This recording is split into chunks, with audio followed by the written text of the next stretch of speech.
प्राचीन काल में एक महान राजा शिवी हुए थे। वह बहुत दयालु और दानी थे।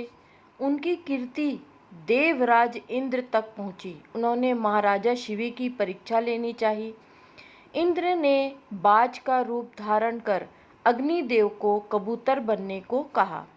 महाराजा शिवी अपने राज्यसभा में बैठे थे, तभी एक घायल कबूतर राजा की गोद में आकर गिर पड़ा।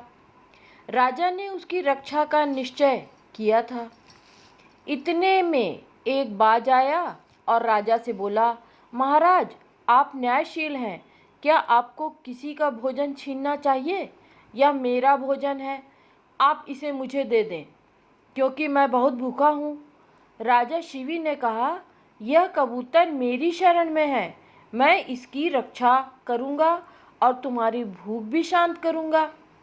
बाज ने कहा, महाराज, कबूतर मरे या कोई अन्य प्राणी, मांस किसी के मरने से ही प्राप्त होगा। जो भी मरेगा वह आपकी प्रजा है और आपका शरणागत है, इसलिए आप कबूतर को ही मरने दीजिए या मुझे कबूतर के बराबर तौलकर मांस दे दीजिए। राजा ने सोचकर बाज से कहा, मैं किसी दूसरे व्यक्ति को नहीं मारूंगा, तुम मेरे शरीर में से कबूतर के बराबर मांस ले लो। बाज मान गया। महाराज ने तराजू मंगाकर एक पलड़े में कबूतर को रखा और दूसरे पलड़े में अपने शरीर के अंगों से मांस निकालकर रखते गए, लेकिन कबूतर का पलड़ा नहीं उठा। महाराजा खून से लथपथ हो गए और स्वयं तराजू में बैठ गए और बाज से बोले, तुम मेरा शरीर खाकर अपनी भूख मिटाओ। इस बार कबूतर वाला पलड़ा ऊपर हो गया और महाराज वाला पलड़ा भूमि पर नीचे टिक गया। अचानक दरबार में एक दिव्य प्रकाश फैला। बाज इंद्र के रूप में और कबूतर अग्निदेव के रूप में प्रकट हो गए। इंद्र ने महाराज शिवी से कहा, आप धन्य हैं, आपके बराबर इस संसार में कोई दानी नहीं।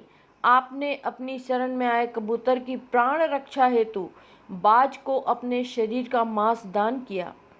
इंद्र ने महाराजा शिवी को पूर्ण स्वस्थ कर दिया और कहा, हम आपकी दानशीलता की कीर्ति सुनकर आए थे, इसमें आपने अमर कीर्ति पाई। नैतिक मूल्यों में दान का महत्वपूर्ण स्थान है, परंतु दूसरे का शोषण करके दान को श्रेणी में नहीं आता। दान देने का महत्व स्वयं के लिए अभाव होने पर मूल्यवान होता है तथा वही परीक्षित भी है।